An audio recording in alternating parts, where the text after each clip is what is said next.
kuna mambo ya kitaasisi na kuna mambo ya kiutawala. Moja ya jambo ambalo lilikuwa recommended na watu wa haki jinai ilikuwa kupunguza mambo haya ya kurundika watu kwenye mahabusu. Mahakama za mwanzo zinarundika watu kwenye mahabusu, kila mtu analaza mtu, hata jambo lenye dhamana mtu anakataliwa. Hivi tunavyoongea, jaji mkuu wa mahakama ya Tanzania ameissue circular ya kuzuia mahakama za mwanzo kupeleka watu ovyo ovyo kule kwenye kurundika watu kule. Hii ni statement ya jaji mkuu wa Tanzania akitekeleza recommendation za tume ya Mheshimiwa Rais ya mambo ya haki jinai na mengine mengi yanayohusisha mazingira ya utekelezaji wa hizi hoja za haki jinai. Siku hizi hivi tunavyoongea, case movement ya kesi ilikuwa recommendation pia, movement ya kesi kupita kwenye ile vehicle, kwenye zile taasisi zote za haki jinai inaonekana kote.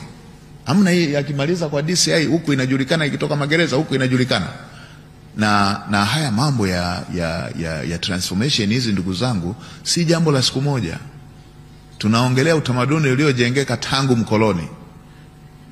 Kwa hatua hii na uthubutu huu waliofanya Mheshimiwa Rais kwenye hili jambo la haki jinai, itakapochukua kasi yake, naamini mambo mengi haya yatarekebishwa. Reforms zimefanyika.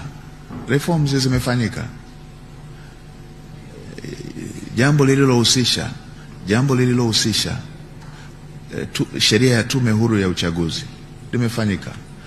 Ilikuwepo tena haya kutoka chama tawala ya kwamba mtu asipite bila kupingwa. Haya yaliletwa na wadau pamoja na vyama vingine kwamba pasiwepo na hii mambo ya mtu kupita bila kupingwa. Yalikuwa accommodated. Hii ni level ya kusikiliza. Yalikuwepo mambo ya kuwa na wakurugenzi kutokusimamia. Yaliletwa na yenyewe, yalifanyika.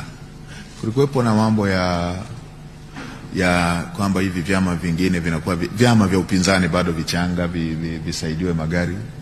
Ilifanyika, vyama vyote vyenye wagombea walipewa magari. Nadhani mgombea na mgombea mwenza. Ilipita hiyo na yenyewe kwenye sheria. Sasa hii nyingine ambayo ilikuja kuletwa 3 months before the election,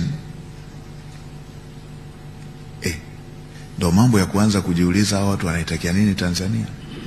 How can you do that one? Na Amidi hapa amesema la jambo la mgombea mwenza, mambo ya katiba. Wapi waliwahi kuandika katiba kwa miezi mitatu na waelekee kwenye uchaguzi?